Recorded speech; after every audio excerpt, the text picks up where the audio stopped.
yang membuat umatmu itu hancur. Ini 83 orang, jangan kamu pikir selamat semua, tidak. Bahkan anak cucu mereka bisa hancur, kata iblis, Pak, apabila mereka melakukan dua hal. Apa itu, kata Nabi Nuh? Nabi Nuh penasaran juga. Al-hasad wal hirsu. Kalau umatmu itu hasad, dengki sama orang lain, maka akan seperti saya, kata iblis. Maka dia akan hancur selama-lamanya. Yang urun hasad, Pak, urun dengki. Jadi makanya kenapa ada satu kelompok itu dihancurkan oleh Allah? Karena mereka dengki, Pak, dengki. Sehingga mereka berbuat ini, berbuat itu, dan lain sebagainya. Sehingga penyakit dengki itu, kalau kata Imam Al-Ghazali, itu bisa menumbuhkan penyakit yang lain, Pak. Bisa menumbuhkan penyakit yang lain. Kemudian yang kedua, al-hirsu. Hirsu itu apa? Tamak sama dunia. Muhut. Lagi tiben ni, Pak.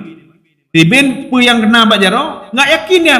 Pergi ke bahalai cok oleh yang lain, Pak. Pajuh warna. Hijau lain cok oleh ke bahalai, Pak. Ke bahalai. Pak. Satu belum beres sudah